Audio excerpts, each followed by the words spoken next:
Hello, everybody. Welcome to Torn Tuesday. It's Justin. We're here. I'm here every Tuesday at 5 p.m. Cliff usually shows up at 5:05, maybe. So we expect his call anytime, and we'll get the show started. Anyway, how is everyone doing? You know, we've been doing this show for over 6 years, over 300 episodes, and we're still going strong. Ooh, the chat room is alive and well. Edwin says hello. Vicky, hi. Hannah Greenwood, hello. Hi. Well, but the hotline is open, and we have Cliff Broadway calling in. Let's see if we can get him on the line. Hello, everybody.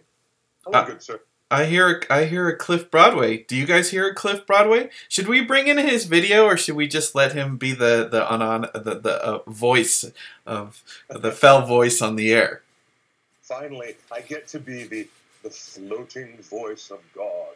So let's wind back to the early 80s and see if any of you kids out there remember this voice. Return the map. Return what you have stolen from me. Remember that? With every little person actor in Hollywood working for the same time for Terry Gilliam, wind back the clock. Terry Gilliam? No.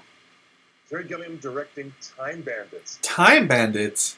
Yeah, this whole thing was spoofed in Family Guy episode last season. Dude, you know, where the little people are, the Time Bandits are stealing the map of the universe, and the Supreme Being is chasing down the hallway, a gigantic floating illuminated face, and the little British boy gets caught up in their misadventures and falls through a hole in the map of the universe. You don't remember that? Time Bandits? I do not. Oh my gosh, great early work from Billy Barty, from R2-D2 himself, and from so many other famous little people in famous Hollywood moment. My God, it's a speaking sublime of old 80s moment. movies that no one remembers, The Weekend. Right, that no one remembers. Ha ha. The Dark Crystal is coming back to cinemas this weekend. Yes, it is. A very big weekend. It's doing a special showing with Fathom Events, and it's nationwide. I've heard that it's 35th anniversary. Am I wrong? Is that the 30th or 35th anniversary? We'll look it up. I don't know how old it is, but Dark Crystal is. Would you say it's a precursor to Weta? Were they inspired by Jim Henson's Creature Shop and what because Jim Henson, of course, the Muppets and everyone thought, and he used the Dark Crystal as a way to show that he can make, you know, adult movies and fantasy movies that aren't little cartoon characters, you know. So I guarantee you, because Jackson and Richard Taylor got together as friends over their shared appreciation of puppetry. Believe it or not, Sir Richard Taylor, multiple Oscar winner for all these Lord of the Rings and Hobbit movies, he was originally a puppeteer. And yes, the answer is a resounding yes. The creativity of Jim Henson and the studios at the time, the breakthrough fantasy film, The Dark Crystal, because it is a one-of-a-kind work of art that has never been attempted or replicated ever since then. So people are waiting to see what Netflix is going to unleash upon us later in 2018 with their prequel series. But yes, Weta and the very, very things that you enjoy most about Weta took a turn for the twisted when Peter Jackson directed Meet the Feebles, which was an all-puppet farce, like really twisting the knife inside, you know, what we conceive of as a Muppet vaudeville show, the Muppet Show, built around classic comedy and vaudeville acts. But then Peter Jackson and Richard Taylor took their twisted, sick, very ghoulish and perverted version of that and gave us Meet the Feebles. So I guarantee you, yes, there are deep and abiding connections between the Dark Crystal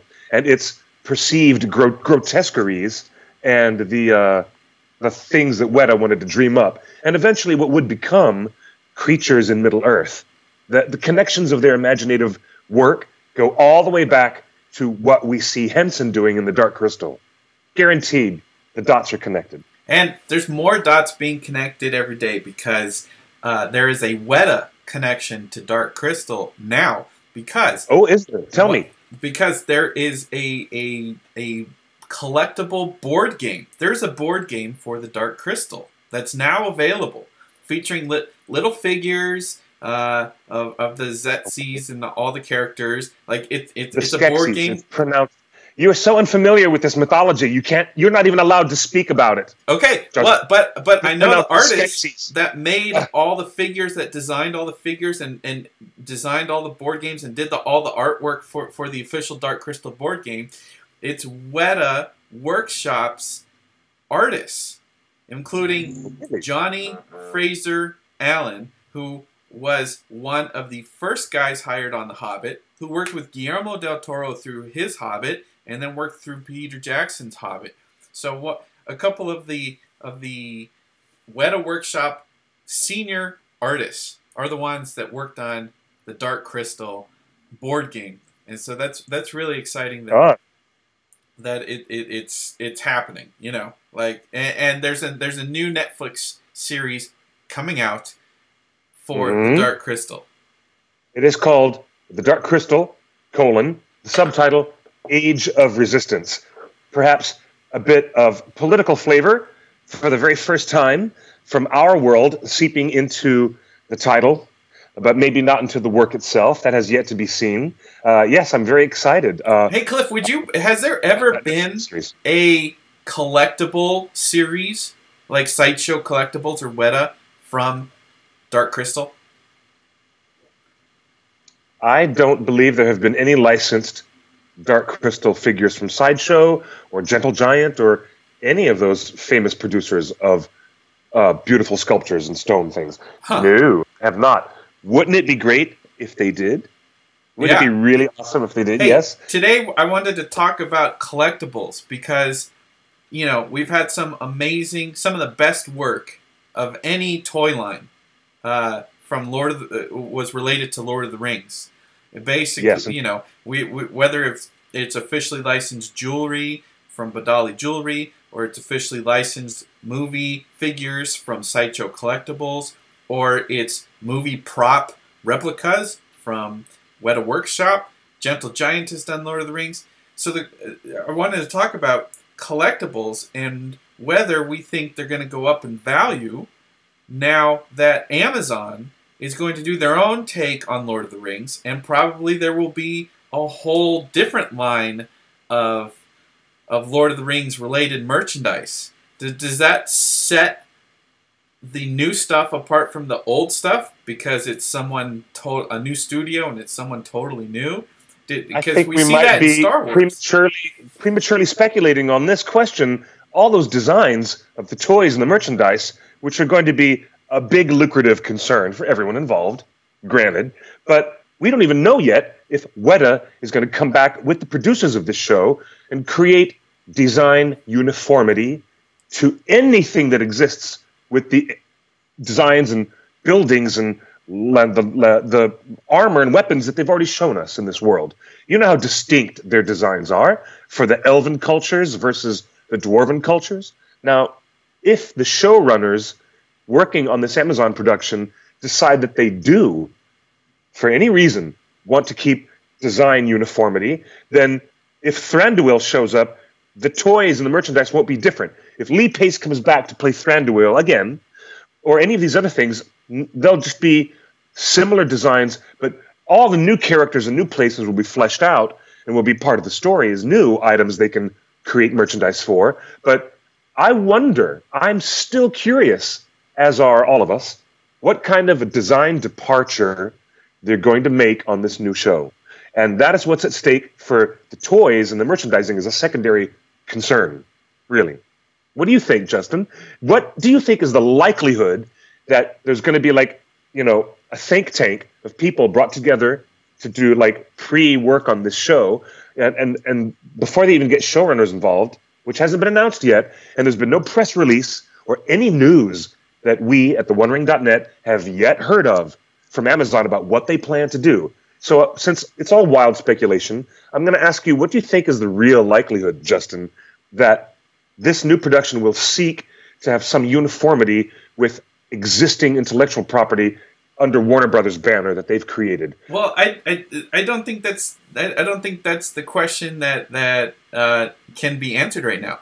The only thing that we know, almost for certain, is there will be collectibles and merch around the new show. Yep. There will be lots of it. Lots of it. At high end, at low end, everything. Oh yeah. I'm intrigued at what kind of game designers they're going to hire to start producing new, dice card games and hero clicks like they had for Hobbit trilogy, and who knows what that's going to be fun. Because so let me ask you this: I'm a gamer. It's going to be really interesting. Do we think that the current collectibles that have been available, that are in people's possessions right now, that are many sold out already, will they go up in value as more stuff comes on that is from a newer version of Lord of the Rings, featuring characters that Tolkien didn't even create? Well, yeah. Well, that's right. They're going to be making new characters out of whole cloth, but they will be placed in real stories and histories that Tolkien did create. So we have the fidelity to the story that these writers and producers have to keep. They don't have to keep fidelity to any specific characters because so few of them are there in the backgrounds of the stories. In the appendix, all these appendices contain little highlights and bulleted notes of a character. And all we get is their name and their lineage. And maybe we might get a few sentences about something they did. So beyond those strict elements that Tolkien provides, and they have the license for that, then these showrunners can go far afield with new characters and crazy pants. So it's going to be crazy pants, let me tell you. But the gamer nerd in me is excited about what possible merchandise is going to come out of this. So far afield, for a storytelling perspective, with new characters and crazy pants. So we're still freaking out over Sir Ian McKellen coming to the table and saying, "Hello, I am more than willing to come back and do this role." So who else would possibly come back? Larry Curtis, who writes as a volunteer writer, and he was an embedded journalist for the OneRing.net, representing interests of Ringer fans when he was there embedded for the Hobbit trilogy. And he very smartly said in a recent article that he did on our website, it's worth checking out if you guys in the live audience haven't seen it yet, but Mr. Sayre, he said, look, they've got not just the story of the Lord of the Rings, they've got the license for the book. And the book includes all of the things within the cover front and cover back. And the appendices have enough meat and potatoes to last for many, many, many years, but it's still the same Galadriel that is being mentioned. It's still the same Gandalf. It is still the same Erindil and, Isildur and other names like Celebrimbor, the elf who was seduced by Sauron with all the trickery and disguise that Loki/Sauron was doing at the time, purveying to teach them, the lessons of ringcraft. Celebrimbor got fooled, but, in comes Elrond, half-elven, in conversation with Celebrimbor. We can talk all day long about who they're going to cast in the role of this new character. We've never seen him before, but it's still the same freaking Elrond. And Mr. Sayre had told us in this article, you want to have a good character be a thread that brings everything together. Amazon should, and he said, quote unquote, Amazon should book Hugo Weaving for a multi-year contract right now, done deal, and have him be the connecting thread as a narrator / librarian, historian, elf, telling all these stories. And in many points, he himself can walk in on stage during the stories and then go back and to just being an omniscient narrator of these stories. So I think it's a great idea that he suggested. But then this is the idea. If you make the same actor come in and do the same role, like Ian McKellen says he wants to do, is the production therefore required to have fidelity to original Gandalf hat and robes and staff, design of his wizard staff? Is the production required? And we have to ask this of our fans, our live audience that's joining us on all these great platforms tonight. Thank you, everybody out there in Twitterverse and Periscope Live and YouTube Live and Facebook So would Live. you like to see I want to put it to the fans. I want to ask the audience. A Peter do Jackson they really feel set. the way I feel? Do you want to see a toys and collectibles come out that are kind of like the Legacy series, the Peter Jackson Legacy collectibles? Do you want to see a $300 Thorin in a wheelbarrow collectible? No, to be honest, I want to see something fresh and new. To be honest. So does that mean the current collectibles go up in value, or do they stay the same? I would imagine so. Yeah, because if they stop making them, those limited editions will become memoirs of cinematic memory that becomes further and further remote. So why not? Why wouldn't the price of those go up? For the collectibles market, maybe that's a good thing. And then there's a new marketplace for new merchandise, which will come in at entry level that won't be so expensive. Yeah. Something that's accessible to a broader group of fans, maybe. What do you think of that? Well, I think I see lurking in our chat room is Josh Long, our collectibles editor here at the One Ring. Yes, I would love to get Josh. his input. If he can give us a chat on Skype, like let's talk. I want to know if the value of collectibles has gone up since 2001. I want to know if some of that Fellowship stuff, is it worth more than what I paid, 15 years ago? Or is it the same?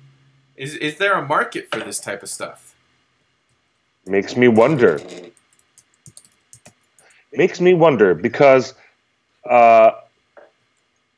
imagine in context of comic books or memorabilia related to original Black Panther publications from the year that Jack Kirby and Stan Lee created the character and published him in 1966. The notorious cover of the comic book of Black Panther fighting the KKK, which was not created by Stan Lee, incidentally, but by another writing team. So it's very interesting to see the new Black Panther merchandise and books and related stuff that comes out from the film is all flooding the marketplace now. Therefore, the great new renewed interest in the property is driving up the prices of the 1966 related books and publications and Black Panther merch. So yeah, if you look at that with that prism of time happening and people looking back in nostalgia at their collectibles, because now there's a whole new version of Lord of the Rings Middle-earth creativity coming out with new toys and sculptures and body sculpts and fascinating art environments that are polystone sculptures that are good, gorgeous. If that buddy of ours, that good friend of ours, Josh Long, will come in on the live chat, he can explain better than I can. But I'm telling you, I believe the marketplace will squeeze the prices way up the way that you're projecting, I'm sure. I mean, everyone remembers at Comic-Con last year, we saw the release of the Thranduil on an elk piece from Weta Workshop. That sold out. It sold out before it was even released. It is completely sold out. And here, this is a figure from a movie that is now 2 years old. That didn't win any awards, and the figures are selling out. The new stuff. So I have to think that the demand for new stuff is going to be is gonna keep up. And if things are selling out by the time they ship, that's got to mean that their aftermarket value is going up. Yeah, absolutely. I would think that too. Here's another shot of close-up of the Thranduil on elk. I mean, just the detail on that. Nice. I love that stuff. Did you see these cute new little versions that Weta has given us of characters and figures? Excuse me while I reach across the camera. So here's the Frodo and Sam. Mary Lou says, no Black Panther talk, I see. Well, we did a quick Twitter poll just before the show started asking if everybody had seen Black Panther, and it was 60% not yet. So As excited as I am to talk about Black Panther, and Cliff, I'm sure you are, but we have to hold that for another week or two and let more people see it. I don't want to spoil anything about this movie. That's a very interesting perspective. Thank you for sharing that Insta poll. I voted on that Insta poll on Twitter. Thank you, as one who had seen it twice. I have seen it twice since the film has opened, and I would love to steer the conversation entirely towards Black Panther, but there's not much to say. Without spoiling, I know. There's so much I want to say, but I don't. No spoilers. But I will say this. I will say this much because it's the one thing that all of us in this Ringer audience want to know. Does the movie put Bilbo and Gollum together again in a face-to-face, tete-a-tete, alone in a room, having a new Marvel Universe version of a riddle game? And the answer is yes. It does happen. There is an actual one-on-one tete-a-tete, and everybody in the theater is like, Bilbo and Gollum, it's Bilbo and Gollum, everybody's loving it. But the answer is also no, because they don't have a riddle game. They just have a very interesting and revealing chunk of exposition, which actually moves the story forward to some very interesting places. Hey, we're getting another call. Let me see if I can conference this call in.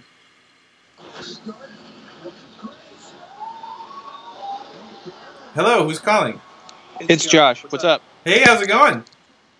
Oh, not bad. I thought I'd check in on the chat and see what was going on. Yeah. Let me try to add Cliff back in. Hold on.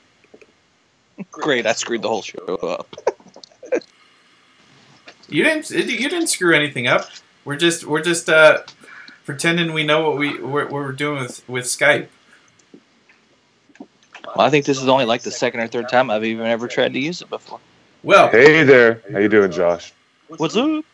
Well, Josh Long is our Collectibles editor. You've been doing it for many years for us. You reviewing all the pieces. If you ever see the Facebook post that says "Collecting the Precious," that is his column, I guess, right? Yeah. Anytime you see me throwing something up there, that's sharing, any new collectible from Weta or Osmus Toys does some stuff. So there's a couple of them. Funko has a few things, obviously. So yeah, I try to share the love, make sure people remember that there is something besides Star Wars or Marvel or whatever to spend some collectibles cash on. Hey, Douglas Lasley in the chat room says, I have over 550 items in my collection, including hardcovers, games, models, figures, records, puzzles, videos. What is your collection up to now, Josh? Of everything? God, if I counted everything, it's probably somewhere close to that. I mean, I've got Funko stuff. I've got Legos. I've got, I've got some of the old, the TCG cards. Obviously, I've got stuff from Sideshow, stuff from Weta. I've got a couple of the Osmus figures. I have some of the figures that Sideshow made. I mean, I've got some custom pieces that I've had made, or was part of a group that got them made, and so if I counted everything, it's probably in that 500-600 piece range, easy. Wow, that's incredible. So back to my question again. I really wanted to know: have Lord of the Rings collectibles gone up in value? Yeah, many of them have. I mean, some haven't. I mean, some have stayed at retail. I've tossed in the chat real quick before I was trying to figure out how to get Skype to make sure it was working right. The original Balrog statue from the Sideshow Weta line retailed at $300. It's a non-AP. It's about $1,200. An AP will go for about $1,500. I mean, back in the heyday, you couldn't touch an AP for less than about $3,500. Wow. The Cave Troll statue goes for in the same ballpark, $1,000 or so. The Ring Wraith on Steed statue goes for about $500, $750. Now, hold on. So those are the original statues. I'm bringing up a picture of the Balrog. Are we talking about the head of the Balrog or the full piece with the whip? No, the original Sideshow Weta statue from 2001, 2002 ish. I remember that. It had a breakable, fragile, flaming whip that went around the beast. Is super fragile, and yes. It's because you've got to be really careful. The problem with it is that over time with the whip, anyways, in particular, it loses its bendability and becomes kind of stiff. It's already polystone, obviously, so it doesn't have a lot of, and so it cracks. The original Cave Troll statue is hollow in the elbow. Where it's holding the hammer. So a lot of these pieces will go up in value or continue to go up in value just simply because of breakages and stuff like that. So some of the new pieces have gone up too. The Azog on Warg that Weta did, I think it retailed at like $750 or so, give or take ish. And you can't touch it for less than about $1,200–$1,500. Wow. Well, let's stick to the Balrog. And that's a new piece. So the Balrog, I mean, I remember this. This was one of the most in-demand pieces, the Sideshow Balrog with the whip. It lived up to the hype. Absolutely. Right. What was the original retail price of that? I think it was $300. It was like either $299 or $300. It was something like that. Okay. $300. Can we buy this today? Or is it only on the secondary market? You're only going to find it on the secondary market. eBay, whatever, any Google auctions or anything, stuff like that. A collector that might have it that, decides that they, the cash is too much to pass up on. I will tell you, I've owned it twice. I sold it the first time when I thought I was going to get married. I was looking to buy a ring. I sold it and then bought it back after things. Not that anybody wants to know this. Didn't work out. But the first time I bought it, I paid $2,200. The second time I bought it, I paid not out of pocket because I sold some Star Wars stuff to pay for it. But I paid about $1,100. So okay, I paid about half the second time. Incredible. I just brought. We're live on the air, and I just brought up an eBay auction for the Sideshow Collectibles Balrog that we just looked at. Remember, it originally retailed for $300. This eBay auction has a buy it now price of $3,800. Yeah, that's probably. I mean, that's obviously I think someone's shooting for the moon. Now, if it's an artist proof, they could possibly get that, just because. Even though an artist proof really isn't any different than the normal version, it's just marked AP on the base. It's not that different. I've got a couple of artist proof pieces. I've seen the regular version side by side. It's not like, oh my God, it's so hugely different. But it's the mystique of owning an artist proof. But yeah, any of those artist proof pieces, it doesn't matter what it is. People are going to go crazy for it because it's almost a status thing that you own one. It's kind of a feather in your cap type thing. So people will overpay. Like I said, I know people back in the day on eBay when the Lord of the Rings movies were out and everything was going crazy.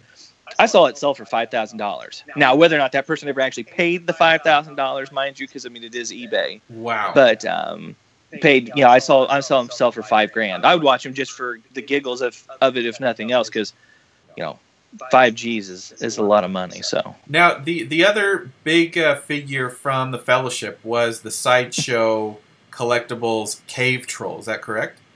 Yeah, that was another one that sells that's over $1,000. Again, it was a $300 piece.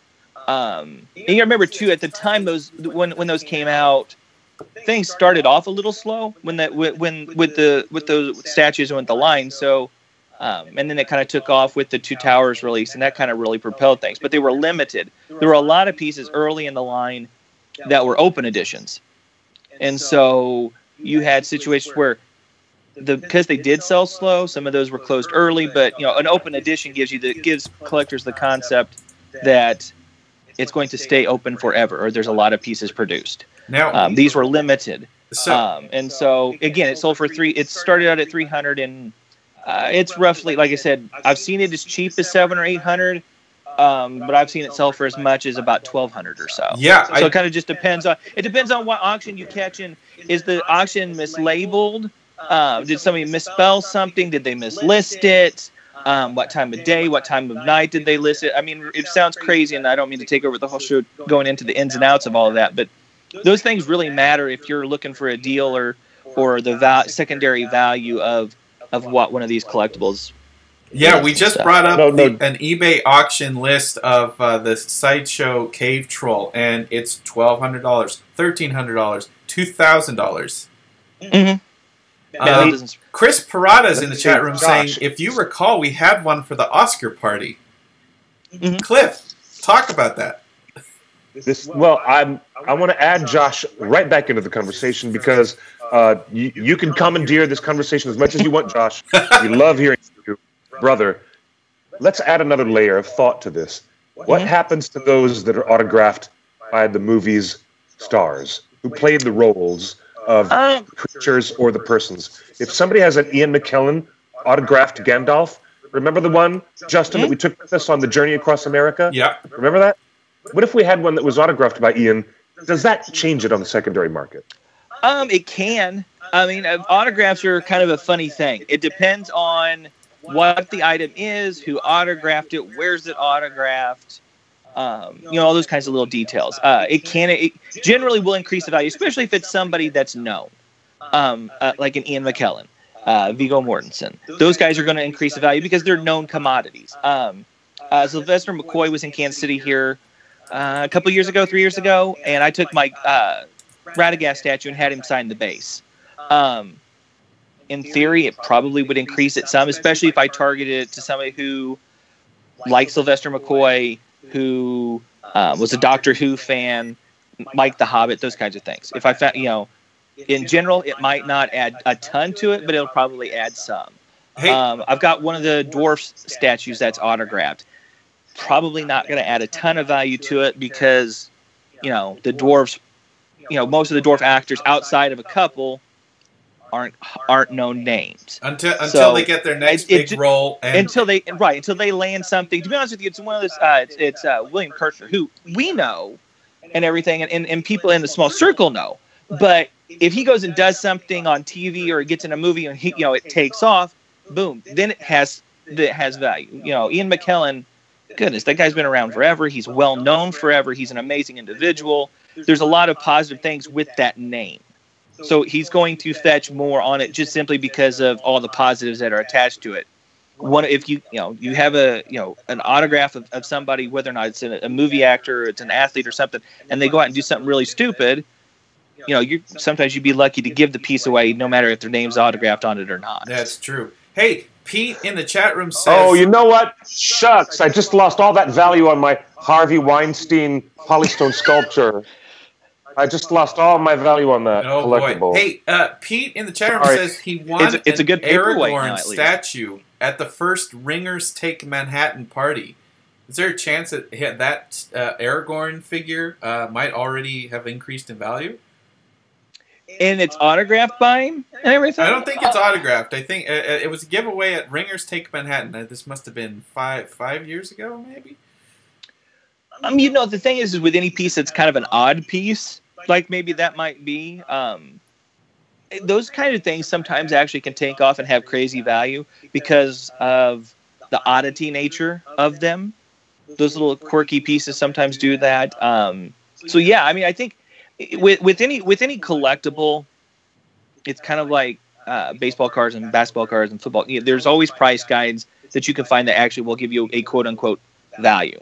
Now, what somebody's willing to. The value is really what is somebody's willing to pay you for. Is really the true value of the collectible on a monetary, space and stuff. So what about now? We've talked about collectibles. What about the weapons? There's been a few companies that have done reproductions of the weapons of Thorin's sword and Sting and everything like that. How's the value been on those? I'll be honest, I don't follow the weapons a ton because, the statues eat up a ton of space. You guys have seen pictures when I've sent them in emails or the articles or whatever of what little space I have left in that room. And as things come out, and the Thranduil statue, which you were talking about just a few minutes ago, I've got a few more payments left on that, and I'm still trying to figure out where I'm going to put that. I have no idea. He may have to go on like a coffee table by my bed or something. I don't know, because it's pretty crazy how big it is. As far as the weapons, I think it kind of depends. I think the weapons probably don't jump too much in value. I mean, I haven't investigated that a ton, but I would venture to guess they probably tend to at least hold their value, especially the ones coming from Weta, just simply because of, well, to be honest with you, some of them can be used in cosplay because they're so well made, and they're not a material that will hurt somebody. Yeah. Then of course you have the Master Smith collection. See, something like that would it's going to have a decent little value to it. It's not going to be amazing because action figures tend to not jump so much, but it will have a decent value because of who it's autographed by. It also depends on how many autographs they sign and stuff. Weta has the Master Smith collection. Those are a really super expensive piece of collectible. Probably not going to see a large jump in value over them because they cost thousands of dollars to make. But you're also not going to see a decrease in value because they're limited to like 25 copies. Well, if there's only 25 people in the world that can have something, you're not really going to lose your money on it. Now, Cliff, we've had the Swordsmith on the show, haven't we? Yes, Peter. You know what? I was just about to mention the guy who was nominated for the wigs and the hair. That was Peter Sword King. But that's my mistake because he's got the name Sword in his name. That was very silly of me. But he handcrafts, I went digging in each of these.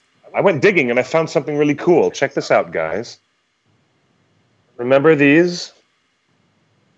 He's holding up a Lord of the Rings signed. What is that? What about 8-inch figure? It is. It's an original collectible. Yeah, it's one of the Toy Biz figures. Peter Lyons I'm is put the some name light you're on thinking this. of. Remember this guy? And it made a sound, doesn't it? It talks or something out of the base, I think. Yeah, I'm going to try this. But look, it's signed right across the top. Oh, my goodness. To Cliff, my precious. And there's Andy Serkis. There's the Andy Serkis autograph. I don't know if anybody can see it, but I can see it. There. Hey, Josh, what value would you put on that? Yeah. The action figures they used to sell for what, like $6-8 probably. I mean, action figures now are way more expensive than when I was younger. So I think those were like $6, $8, $10 maybe. Autographed, probably I'd say probably $50, $75. The only problem that you might have selling if you were to sell it is the fact it's personalized. That can actually bring down the value just a smidge, just because I don't want to sell this, that's for sure. Right. Look, I wouldn't either. I wouldn't listen either. To this. I'm going to put the microphone right here. You guys can hear this? The battery still works. Listen to this.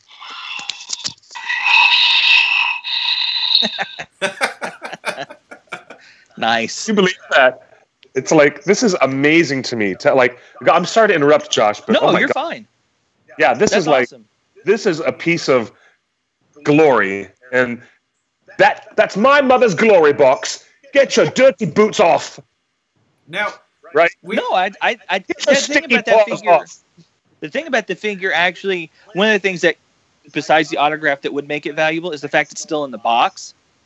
Because, I mean, so many people have opened up those figures, and even if they were adults and they're not playing with them, they opened them up and they would create. I mean, you've seen the pictures, I'm sure, on the internet, and we've shared a few articles where we've shown people's collections and stuff where they have the Toy Biz figures, but they're on the shelf, and there's like hundreds and hundreds of them because they were really into it. And so, those kinds of things tend to go up simply because they kept in the box. They're mint condition. It's autographed. It's Andy Serkis. He's obviously well known. Like I said, especially $50, this $75. Yeah, and the success of being in that movie, it's a market where you find the right person. They might give you more than the norm because right now he's in the hottest movie in the country. So wouldn't now be the right time to sell anything related to Andy Serkis or Martin Freeman?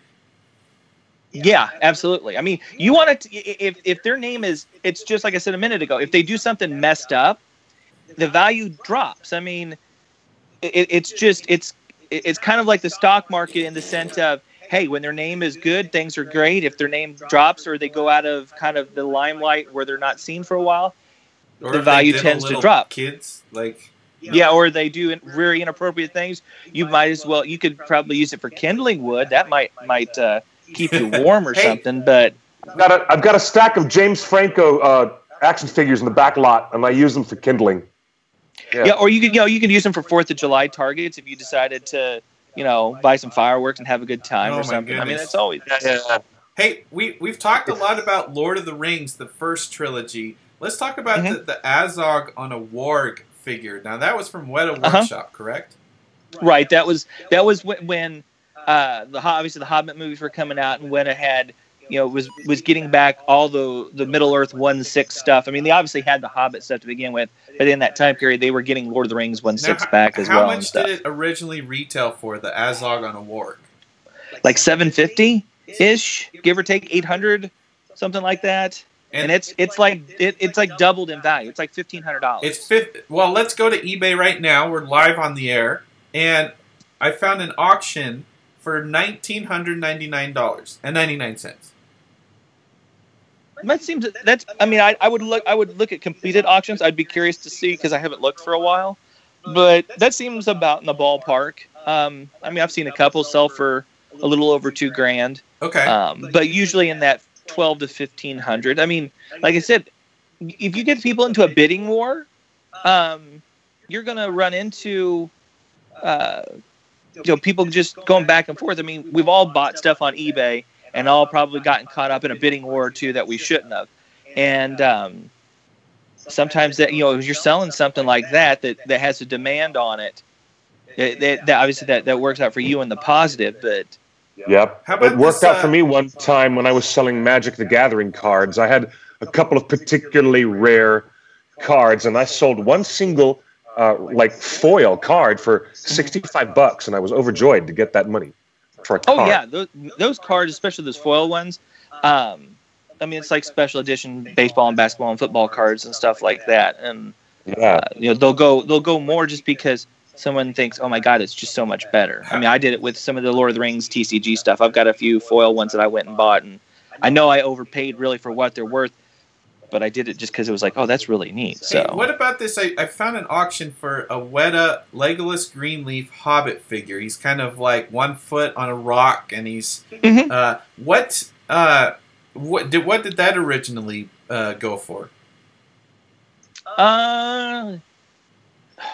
$250, $275. It might have been $300, something like that. Okay, let's say $300. I think probably $300 is probably a safe ballpark. Yeah. So there's a bunch of auctions for this one that is right around the $300 range. There's right. That's one that's basically, it might have been as much as $325, but I'd have to double check. But basically, that's one of those statues that's just basically holding water. And you might lose if it's $325. You're losing a little bit, but basically, if it's $300, you're basically just breaking even. But a lot of that is, I mean, I like the Hobbit movies. I understand, obviously, it's one of those. The trilogy is one of those. It has its positives and its negatives. It has its its fans and people that didn't care for them and stuff. So, because it isn't quite as positive feelings as the Lord of the Rings films were, that affects the value a little bit. But also, there's a ton of Legolas stuff out there. I mean, there's a ton of Legolas collectibles. If you search Legolas collectibles on eBay, you're going to find a ton of stuff. Weta has done their own individual statues. Sideshow did one. There's one in the old Sideshow Weta line. There's trying to think. Sideshow did a premium format Legolas statue. There's a Legolas bust in the old Sideshow Weta line. I mean, there's a bit of a saturation for that character that also plays into value. There's just the more of them there are, it does dilute the market. So, right, yeah, that's probably why you won't see another Legolas statue from Weta for a while, simply because the current one you might even still be able to buy the current one. I haven't checked for a while. And there's enough Legolas's out there to go around for anybody that really wants one. And the one that Weta did is fantastic. It's got the best likeness, I think, to Legolas, but to Orlando Bloom. But there's also a ton of them out there. Whereas opposed, like the Azog on War gets super limited. There hadn't been a collectible done of it. It's a massive piece. Like I said, it's super limited, despite the fact that it was not a cheap product to buy. It's very rare in many instances. Let me ask you this. Let me ask you. Let me ask you real quick about one of the rarest and most valuable iterations of the Balrog. It was the one that was the plaque that looked like, well, it was Gandalf versus the Balrog as they battled each other and fell. But it wasn't a standalone statue. Josh, can you describe that unique piece for the audience? Are you talking about the John Howe bronze version? Yes. Yeah, that was it was more a bas-relief sculpture. Yes, you've got. I'm trying to think. If the one I'm thinking you're talking about, you've got the John Howe piece, which was you had the Gandalf and Balrog. Weta did that. You've got it was the bronze. It was. I don't think it was bronze. There might have been some bronze versions. I'm not super up, I'll admit, on that one, just simply because when it initially came out, it was out of my price range to begin with. Oh, it was one of the most outrageous $3,700 things I've ever seen. Yeah, it's all those bronze pieces, because Weta did several. They had Elwyn and the Nazgul, and there's Smaug. They did Smaug on the coins. I'm trying to think what else. Those are the ones that I can think of off the top of my head, and they're all. I mean, they're all really beautiful because they're in that bronze. They look. They're really fantastic pieces, but they're expensive at the same time because of the medium that you're dealing with. So yeah, it's an expensive piece and it's rare. I don't remember how many pieces. I'd have to look it up. But I know it's an expensive one off the top of my head. I want to say like you said, like $3,700. It's one that it's kind of like the Master Smith collection swords. If you're buying that, you've got plenty of disposable income to be buying, or that's basically the one piece that you're going to buy forever that represents Middle Earth in your collection. If you're buying something like that, Josh, then you have the extra money to send a SpaceX rocket and a convertible Tesla up into orbit. Yeah, exactly. Yeah, you're. I mean, if you're buying it too, if that may be the only piece that you own, and that's that. If that's the side where you want to go with it, then hey, that's cool. I'm not gonna. I mean, I've spent between buying the Sideshow Weta Balrog twice. I've spent over $3,000. So I guess who am I to talk? And I'm just a school teacher. So, but it's it's a lot of money for a piece. That's for sure. Especially just one piece. It's I don't know. It's a lot of money. Hey, does first off, does Sideshow still have the Lord of the Rings license, or is it only at Weta right now? I can only answer that from what I know. As far as I know, Sideshow does not have the license to make 1/6 figures for either Lord of the Rings or The Hobbit. So have you seen the value increase with Sideshow pieces because they're a little older, the license is a little longer versus Weta, who had really ramped up in the last 6 years? Do you see a price difference or a value difference? The old stuff, yes. The old Sideshow Weta stuff, yes. Because a lot of those pieces, even the open edition ones, like I was talking about, the old concept was open editions, they're going to be around forever. Well, like I said, the line started off slow. Some of those production runs on some of those early pieces got canceled and got canceled quickly, so they wouldn't get left with a bunch of stock. Well, like the old Sam and Bill statue, I heard at one time there was like less than 500 of those made of Sam and Bill from the old Sideshow Weta line. Now, I don't know that that's the exact number, and I never really pushed to get any more information from the person that told me. So those have all kind of gone up, even the open edition ones, most of them. Some of them haven't. The solo Sideshow stuff, Sideshow does things with a regular and exclusive format on all their collectibles. And so that kind of depends on what we're talking about. The exclusive stuff tends to go up in value and stay up in value simply because they're usually limited in a smaller run. And, they have something that you don't get when you buy the normal version. Like on all of the Lord of the Rings solo statues that I have from Sideshow, I got the exclusive version. Sometimes it's as simple as on the Gandalf one that they produced, it's just a switch out arm that changes the look of the pose. The Boromir in armor, it's a switch out arm that changes from the extended sequence that we saw when they retake Osgiliath. So it's his arm's down in one slide. If you change it out, it's going up. Sometimes with Arwen, it's a switch out head where she's wearing the necklace versus not. So it kind of depended, but most of those I think have all gone up in value simply because they're exclusives and they were limited run. I would venture to guess, since they're not produced anymore, the regulars have as well. I haven't looked, just because having the exclusives, I haven't looked at the regular version value. But generally, to answer long story short, to answer your question, yeah, the Sideshow stuff has gone up. The only things that might not have is the 1/6 action figures, just because that market, I think, tends to be a little bit more volatile in what goes up and what goes down. Basically, unless you're Hot Toys, everything tends to kind of maybe stay around retail. How much was that Sam and Bill the Pony piece when it first came out? Like $125, $175, something like that. I don't think it was. It was less than $200. If I recall correctly. I just searched for it on eBay. I see 2 auctions in the $800 range. Yeah, that's about right. So we're seeing. So we're seeing from under 200 to 800. We're seeing over a 4x increase in value with the Sideshow Build a Pony. We saw the same thing with the Sideshow Balrog, $300 now going for $2,000. It's over 4x. Right. So at Comic-Con, there's a company out there, one of the booths, that does collectibles insurance.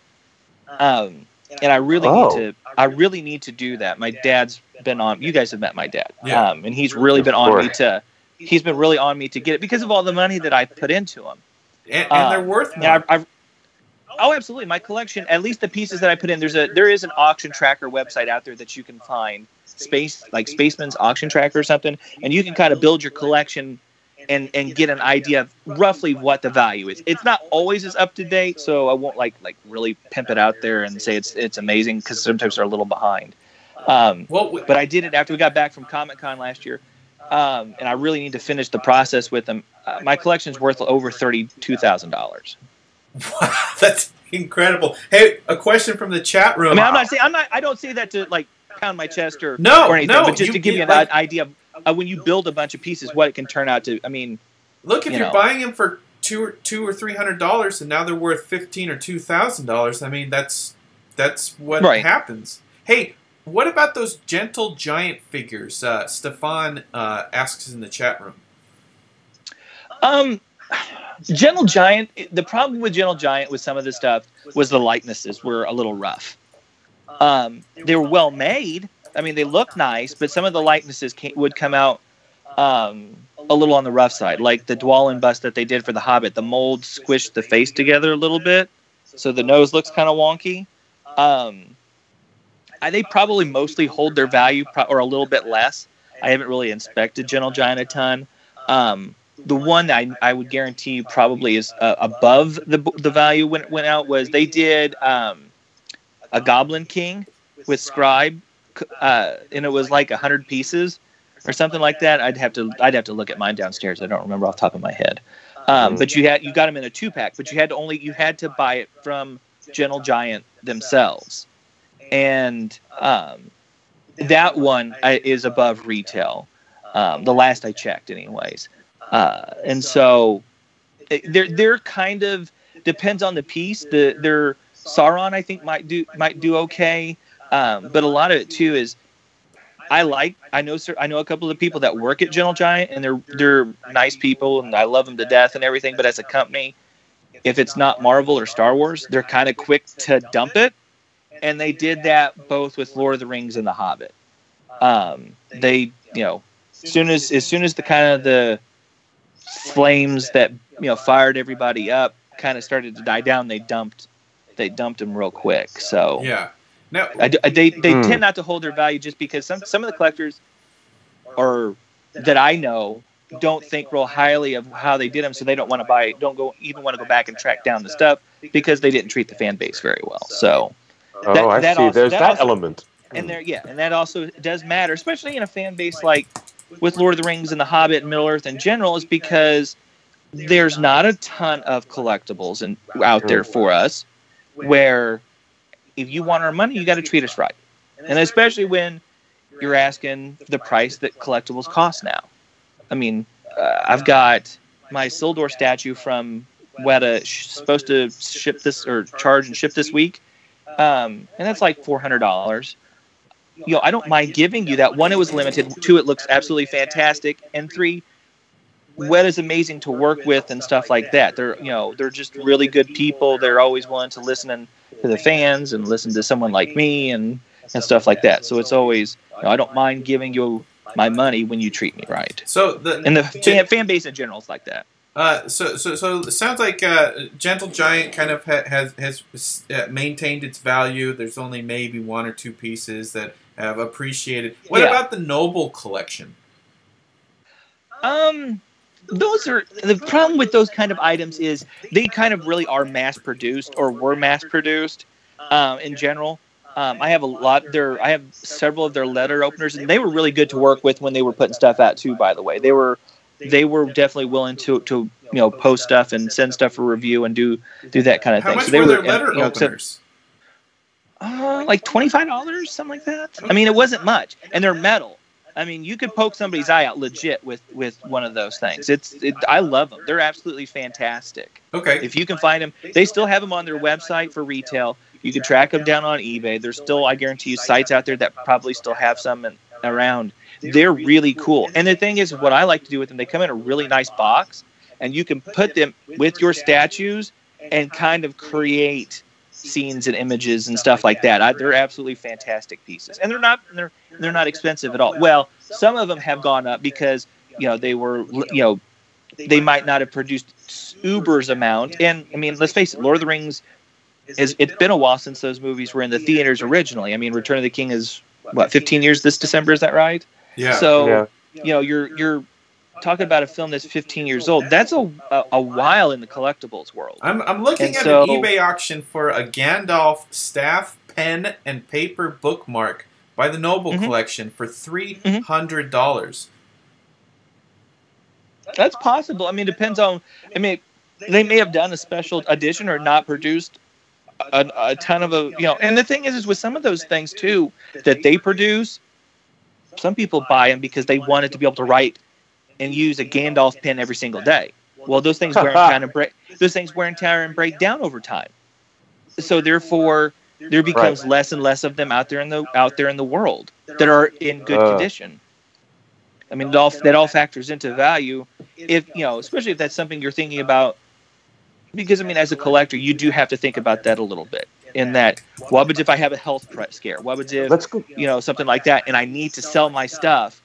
Can I get value back and be able to pay a bill if I have to, if it's too much than my bank account or credit cards or health insurance or whatever can handle? Right. Because life is what happens when you are making other plans. Exactly. As the late, great John Lennon told us. Let me get back to the numbered, limited editions of those sculptures and polystone statues, or even some of those environments. Josh, is it still conventional wisdom with the secondary market that the lower the number, the smaller the issued number in a series is always more desirable for a collector? And if so, why is that? Why do people psychologically say, oh my God, I've got one of the first 3 of these that were ever made? Well, yeah, limited editions are always going to generate more buzz for collectibles than an unnumbered piece. Because like I said earlier, the original Sideshow Weta stuff, a lot of them were open editions. People, people think open editions are the run is going to be forever. It just means they're going to produce them until the numbers on their spreadsheet say, "Hey, listen, don't make this anymore," and then they're going to stop. Most places now don't do that. Most collectibles, because people aren't going to give you $400, $500 for something that's an open edition. They want to know how many is going to be made. Because they want to know, are they one of 400 people or 500 people or 750 people that has this piece? It creates the demand. It automatically creates demand because there's only so many. And now the market's not like it used to be where you had to be on that minute. There's still a few pieces that do that. Azog on Warg was one. Smaug was one. The new Balrog that Weta had come out is one. I know Thranduil. The Thranduil on Elk had people ready to make sure they got their orders in, despite the fact it's $1,000 piece right out of the gate. But yeah, it creates a demand. Now, the higher the price on that piece, and you got to remember that too, the lower the number produced, the higher the overall production cost is going to be for a company. Therefore, the price to buy it is going to be more expensive. That can slow things down. So, I mean, it kind of depends on, I'm getting really like baseball stat geek on you here. I know. And so I love it. Hey, this is a show for geeks. We want to get granular. We totally want to get granular with this. So go for it. It's just all depends on how you want to play with the numbers. Lower number creates demand. People want lower numbered items, but people want to pay low value. It's cheap a price as they can. Well, you can't have your cake and eat it too, so to speak. You want 750 pieces. Guess what? Prices gone up on how to produce these collectibles. 750 pieces goes for a higher price than 750 pieces did 5 years ago or 10 years ago. So got it. You guys have been to Comic-Con. Think of what people do at Comic-Con for any of those exclusives, but especially the stuff at like the Hasbro booth, the Funko booth, Mattel. And most of those pieces aren't limited, especially like, let's take Funko. Those pieces, generally they're con exclusives, are not limited edition. They're usually sold at Barnes & Noble and other stores the same day that they go on sale at the show. And people go upstairs, stand in line to get a ticket to come back downstairs and stand in line on something that they can buy at Barnes & Noble. Or if you're willing, I can buy the Aragorn RON 2-pack that they had at Comic-Con last year right now on eBay for about $65. Now, that's more than what it retailed for at Comic-Con. But is it worth it more to do that than stand in line to buy something? Yeah, it's 3 hours of your expensive trip worth $30. Right. Justin, you both have stayed with me at different points in Comic-Con. Justin, you stayed with us the last couple of years. You've seen where we stay at. Yeah. It's not a cheap trip from Missouri. And so I'm not standing in line to get something that I'll just screw it. I'll just buy it on eBay and pay $60 and have it shipped to my house, and I got to enjoy Comic-Con. So, but go back to the original point. Yeah, limited edition matters, and it because like I said, when you're paying this kind of money, you want it. You don't want something to have 1,400 pieces, which really several years ago wasn't that many. But it's going to cause it to initially drop until so many of them have been bought up and they're in collections. If it's 750 out of the gate, it's already low. Over time, it's going to go up. So we're getting questions on the hotline asking, what is the most expensive, most valuable Lord of the Rings collectible you've ever seen?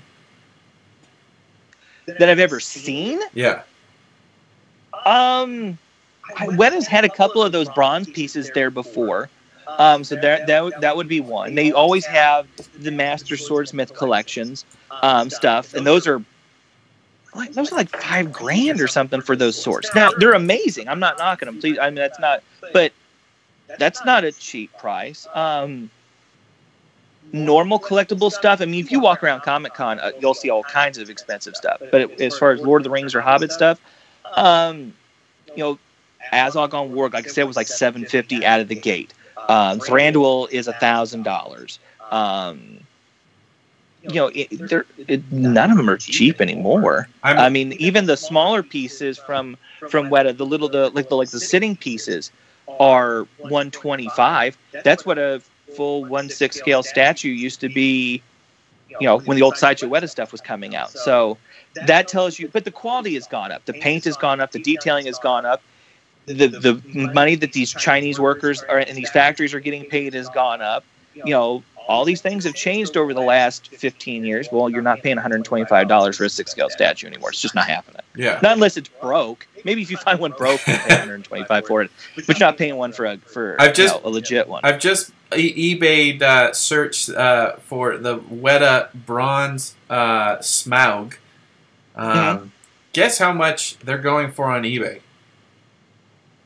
Well, they were like $2,000 or $3,000 out of the gate, I think. So I would think at least break even, if not $5,000 or $7,000. You're right in the money. $6,000, and there's multiple auctions of the Weta. Wow. And there's not that many of them. I want to say I don't even know if there's 100 of them. I mean, I would have to look. I'm saying a number that seems low because that's kind of what my memory, tells me. But I mean, that's the I mean, I've seen a lot of pieces over the years and a lot of edition sizes and stuff. So sometimes, if anybody comes back and says, "Well, you were wrong," there's a reason for that. Yeah. I not only have to remember stuff for work, I've got to remember all these collectibles pieces. So now, forgive me if my number is a little bit off. Well, you've been on point pretty much this whole conversation. Now, do you remember those coins, those collectible quarter scale coins that I believe it was Sideshow that put out? Oh yeah, the medallions, right? Yeah. How much did those go for when they first came out? I don't remember. I want to say like $50 maybe. 25, 50, not 25, probably $50 or so. Interesting. And they did those. I don't remember if they even actually sold those individually, because they might have. I know you could buy. I know they offered initially a subscription service where you could buy, like you see now, you could agree to buy all of them. I know they did not produce the entire run that they initially showed, so not all of them got produced for the entire trilogy. They didn't make any for Return of the King. There's none for Return of the King. Only Fellowship and Two Towers. Some of them are worth quite a bit. Like the Balrog one is worth a decent amount. I think the Nazgul one is worth a fair amount. I don't remember numbers. I'd have to look. Some of them I don't know that are the orc. There's an orc medallion that I've got. I think I've even got a couple of it, to be honest with you. Yeah.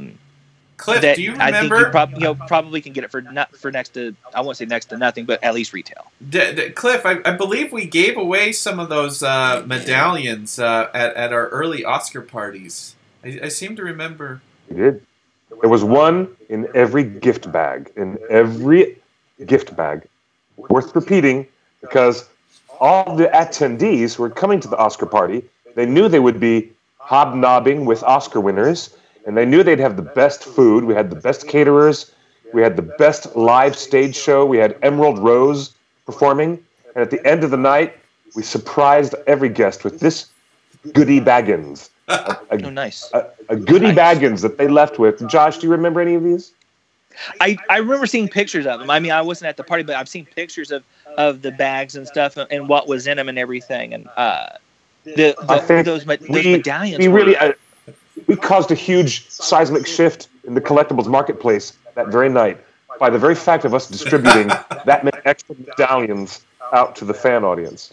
Well, and for a long time, too, I mean, it's funny that you say that, but for a long time, the medallions you could get relatively cheap, especially like the orc one that I was mentioning, that's probably the one that was in most of the bags.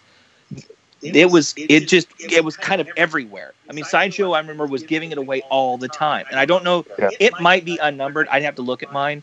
But it was everywhere. But now, again, those medallion pieces, because they're not obviously produced anymore, because you have people that have kept them and not sold them and stuff, have gone up in value and at least gotten back to retail.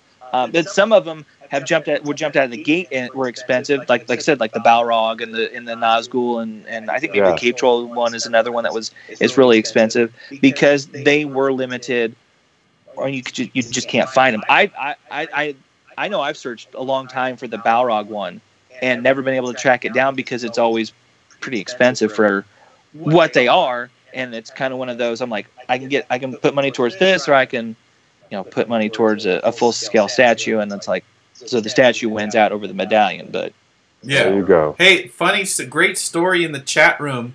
Janessa says, my husband likes to say that my one ring replica cost us $12,000. In reality, it cost $150, but I insisted on buying it from the Jens Hansen store in New Zealand, so he includes the cost of the trip. Would be a hell of a place to buy it.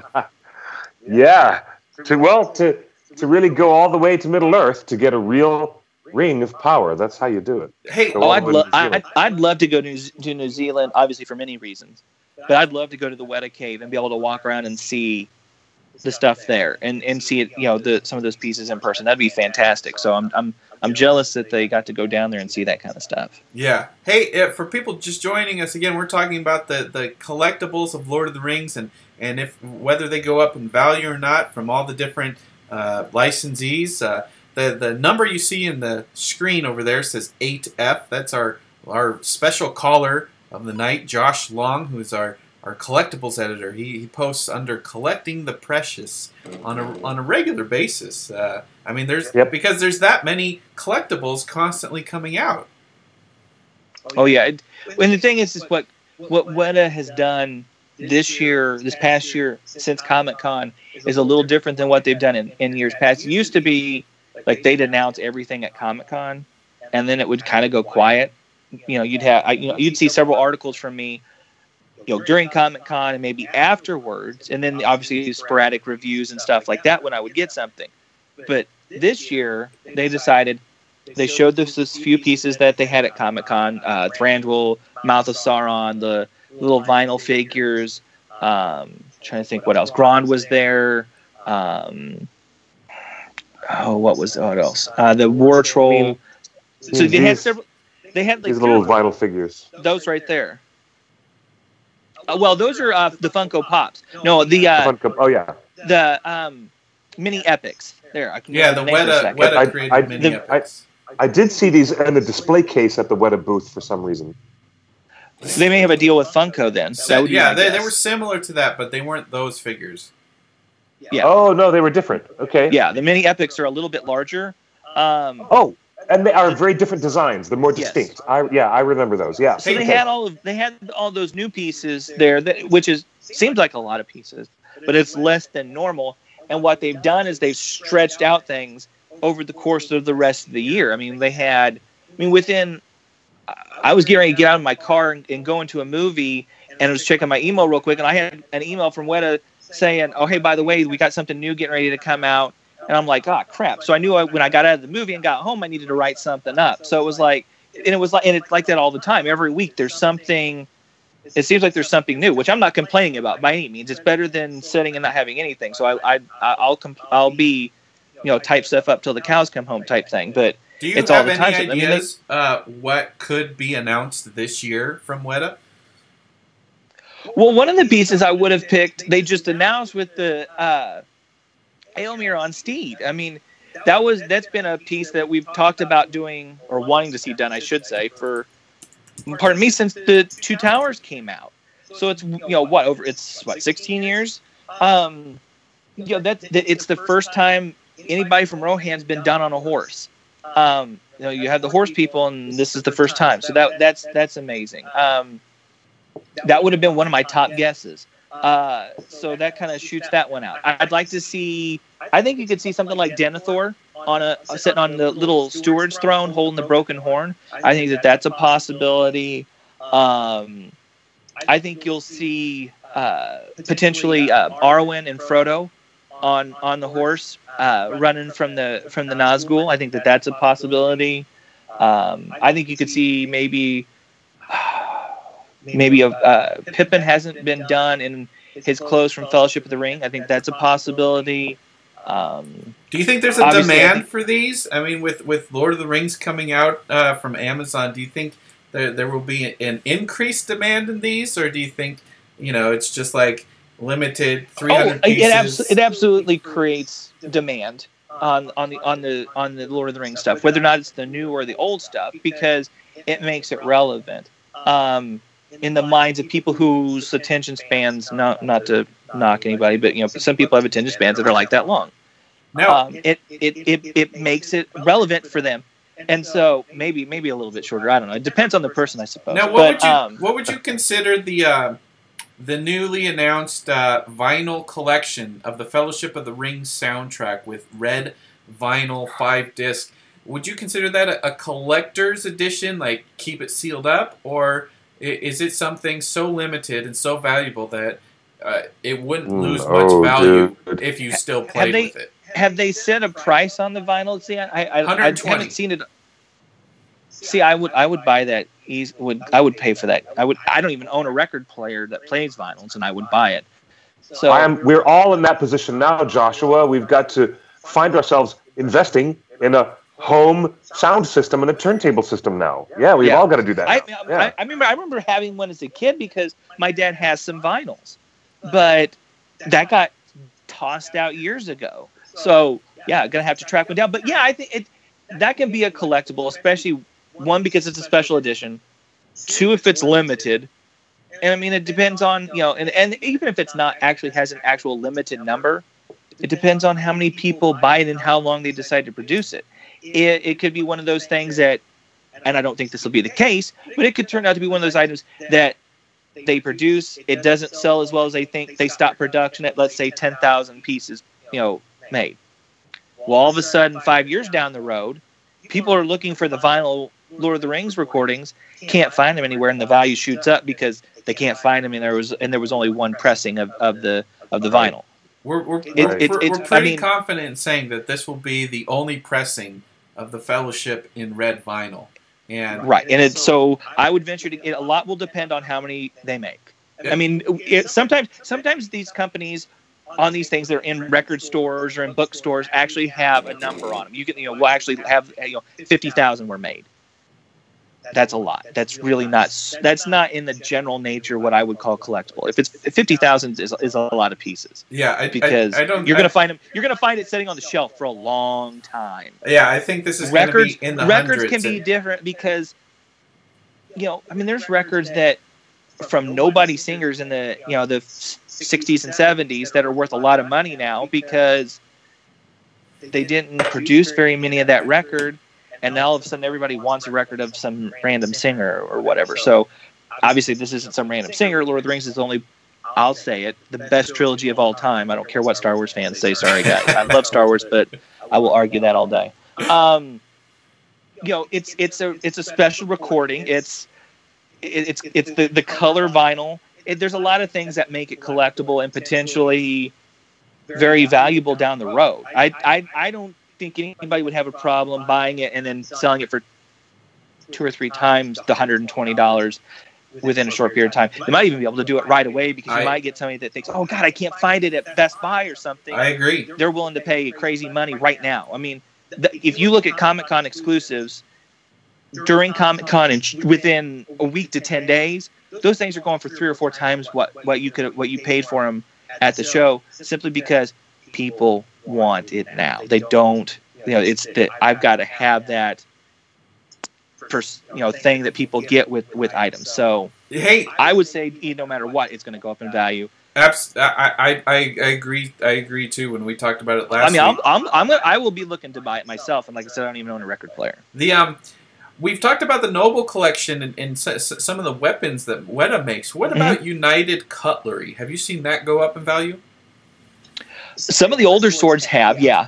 I had several of them years ago. Got rid of them just because of space. I mean, these were full-sized replicas, and they were, in the case of like Sting, were very sharp. I actually cut my hand open. Do you remember how much they were? It was really sharp. I mean, it wasn't a bad cut, but it's one of those. It bled for a minute or two, and had to make sure I kept a Band-Aid on it because it was very sharp, and it wasn't. You could really hurt somebody with it. The other swords I had Sting, I had Andril, I had Glamdring. I'm trying to think what else I had. I had 3 or 4 swords, and those are the 3 that I can remember off the top of my head. and I don't know that any of them are below retail, mostly because they didn't produce them for super long periods. No, I think some of those swords they've gone back and remade, so that maybe has affected the value a little bit. That's one thing with a company like Weta that Weta doesn't do. They don't go back and remake statues. That statue, they may remake that character down the road, but it will not be the same statue. It will be in a different pose, maybe potentially a different outfit from the films, and so it doesn't kill the value. Yeah. And so, United Cutlery has done that a little bit, but their stuff is really cool, and it's usually really well made. And like I said, depending on what it is, you got to be careful because it's potentially dangerous. And it's still sharp. And it's still, yeah, exactly.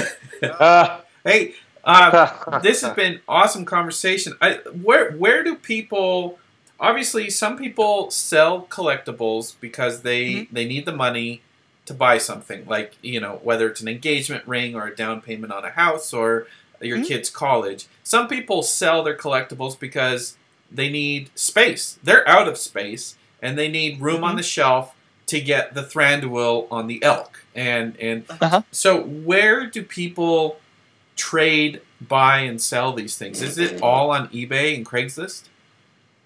No, I mean, actually talking about selling stuff, I'm probably going to have to sell a few things in my collection because literally I have like a couple of spaces on the floor in my collection room. I mean, like I said, you guys have seen pictures. I literally, the next piece or two, I might not be able to open the door and get into the room. I am full. So some pieces are probably going to have to get sold. So where would you go? Where do you go to sell them? Oh. I tend to, I mean, if I have to do eBay, I will. The problem with selling on eBay is the commission stuff afterwards.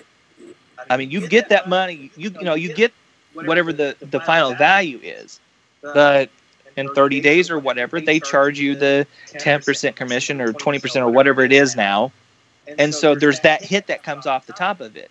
I tend to go to I post one of the message board that I post on the most active is the Flame of Voodoo. It's Weta's official message board. Not trying to. I do post some on our Torn message board, just not all that often. So I want to make sure I want to put that out there too, that I'm not like skipping out on ours. But it's obviously being the official Weta message board and everything. There's a lot of collectors there and a lot of people that I've known for a long time. So they have a trading ground section, and you list them on there. Obviously you're going to use eBay sales. You're going to look at completed sales and see what they're going for. You're probably going to try to pick the highest value, list it, and then obviously it's up to you whether or not you're going to include shipping or not include shipping. So that's kind of like a message board situation where you're just like you start a new thread, you're posting. Let me ask you this: is there a website? Is there any place where like people can just post everything in their collection, kind of like a Pinterest board or something? Like, here's my whole collection, and then if you want to sell something, you can say, hey, this piece out of. So it's kind of like, is there a place where people show off their collections beyond a message board? I'm sure people do on Pinterest. I'm sure people create pages on Facebook, and can show off their collections. There's different Facebook groups that people join. There's a Lord of the Rings collectors message board or Facebook page that I'm a part of, and we share our new collections, and I share the reviews when I do one, and so there's that. I think message boards are the best place. Do you think there's enough collectibles over the last 15 years, and do you think there's enough fans in our little community here at the One Ring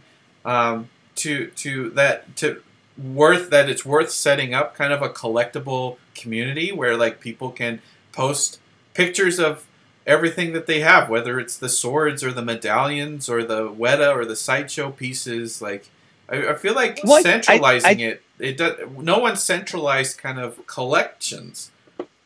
Well, I think, like I said, I think the message boards are probably the best place. Like I said, the Flame of Voodoo message board, it is all Lord of the Rings fans, or Hobbit fans, or Middle Earth fans, or however you want to look at it.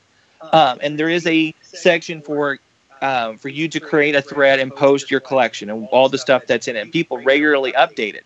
I mean, obviously, Facebook gives you those kinds of opportunities, but I would suggest like a message board like this, because you're going to be with people that love Middle Earth.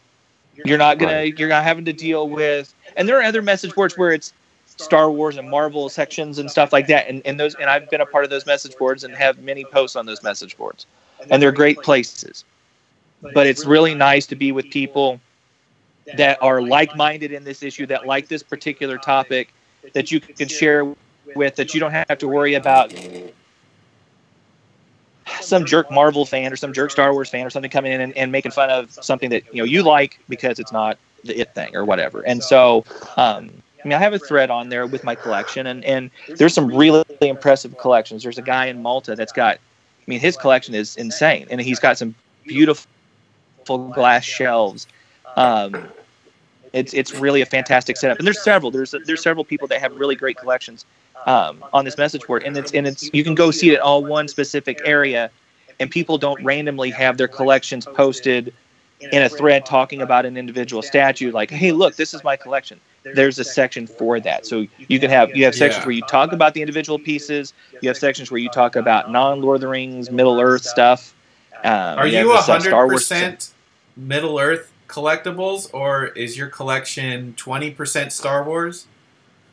It's all Middle Earth now. I have some Star Wars pieces and a few random things put away. But what about you, Cliff? Oh, I don't have very many collectibles. You have a poster on your wall, though. What I do have an original 1978 United Artists one sheet that is autographed by the director, Ralph Bakshi. It's now one of my prized possessions. The big collectible that I have that is worth the most money is my the fake red leather edition, combined Lord of the Rings, all 3 volumes, and appendices and maps. And that hardcover edition is autographed by almost the entire cast and much of the crew of the Lord of the Rings trilogy. I have, unfortunately, Kate Blanchett as one missing autograph, and of course the other one would be Sir Christopher Lee, whose signature I will never get until we're standing together at St. Peter's pearly gates.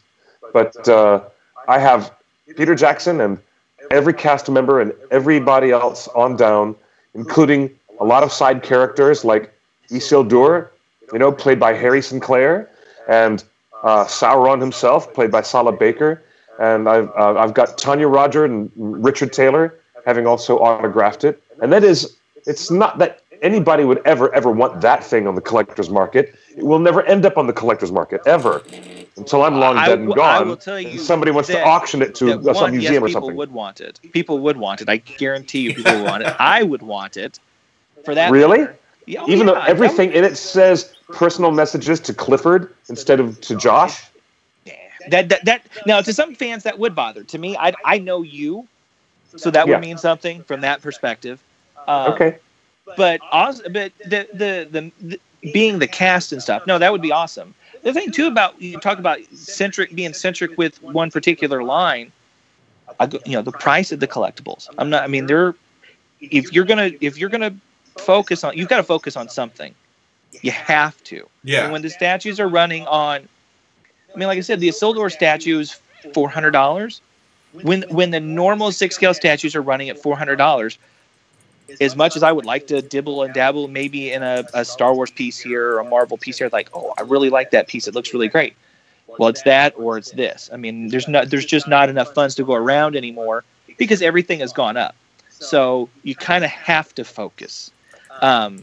And I just decided a year or two ago, more than a year or two ago, maybe 3 years ago, that as much as I loved having kind of a collection that had several different things on it, Lord of the Rings and The Hobbit and Middle Earth is what means the most to me and what hits me the most emotionally and personally, that's what I want to represent me as a collector, because of how much I love the world and the characters and the people I've met because of it and all those things. So I won't get all like emotional about it from the emotional aspect of it, but there's that so I want that to represent me. And so when you see the picture of every point, you might think, Jesus, that guy's nuts.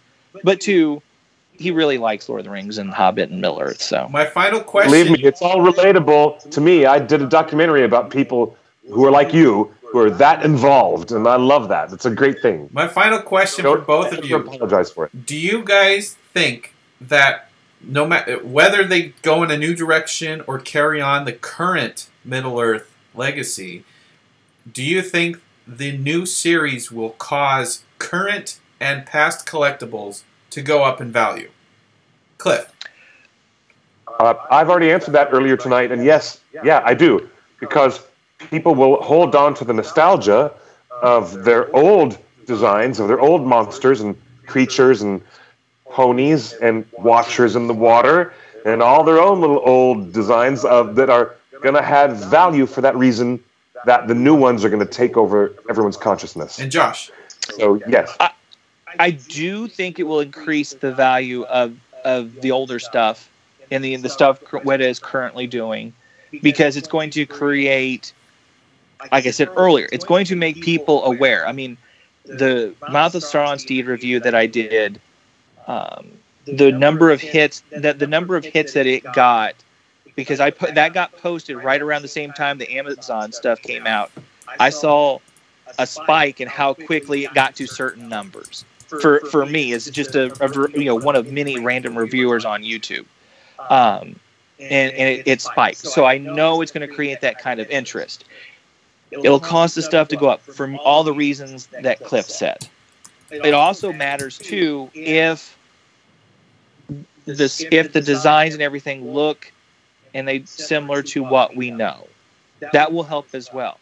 Otherwise, it'll create the hotness demand, but it actually may, I think, hurt the stuff for the TV show, because if it looks dramatically different, I'm not buying the new stuff, because I want it to fit, and I want it to fit in with what I have. If it looks dramatically different, it just creates there's the different designs and stuff. Does that make sense? Yes. Because Yeah. While it's Lord of the Rings and everything, if the designs are just so dramatically different than what we've seen visually in that scale, that's why to me it's super important that Weta comes back and is part of the TV show and helps out, because it creates it keeps that linear design being the same on things.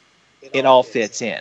I mean, if you get some elf designs that look nothing like we've seen before, then it's like it creates a weird, I don't know. It sounds stupid, but I just think it creates a weirdness to it that I don't know that it would. I don't know how. I mean, they'll sell.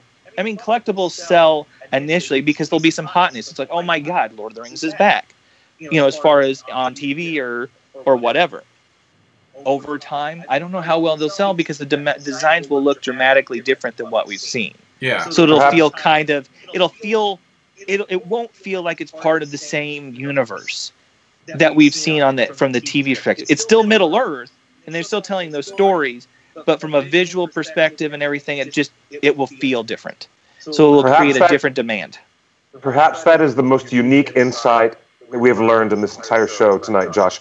That is fascinating, and because I had not accounted for that a person who is an avid collector would want things to not really be anachronistic within the collection itself. If the design elements jump from one version of a production to another Middle-earth production, and the designs are considered so variant from or differing from the original, it would be considered anachronistic to the world of Middle-earth in a way. I'd kind of never thought of that, but that is something to contemplate going forward, isn't it, Justin? Yes, very much so. So, just to recap our conversation with Josh, our collectibles editor from Collecting the Precious, and Cliff here, is what we've seen historically up to now is that Sideshow Lord of the Rings pieces have tripled, quadrupled, or more in value, especially the ones that everyone wants, which is Balrogs and Trolls, and we've seen Weta collectibles double and triple in value, and then we've seen very few United Cutlery pieces, Gentle Giant pieces, Master Rebel, like some of the other stuff double in value, but most of it kind of stayed at the same. The big learning I've seen today is not a lot of stuff actually lowered in value. Like, everything's staying the same. Yeah, the market for the Lord of the Rings collectibles over the years has been pretty, I don't want to say bankable as far as your, bang for your buck. But, I mean, like I said, with the value of my collection, it's not worth less now than what I paid for, those pieces over the years and stuff like that. So yeah, you need to get that insured. Yeah, Dad tells me that all the time. Look, when I got my renter's insurance policy, I had to talk to the guy and get a special rider attached to the policy just for my comic books and graphic novels, just for that, because they're, more than 10 grand worth of comic books. Right. Yeah, I need to. Yours is much more. Yeah, I need to do that. It's just, I don't know. It's lazy, I guess. Yeah. Well, I tell you, thank you for calling in and joining us today, Josh. No like this has been a more informative conversation than I ever predicted. I hope we didn't bore you, Cliff. Not at all. This is absolutely engaging and fascinating.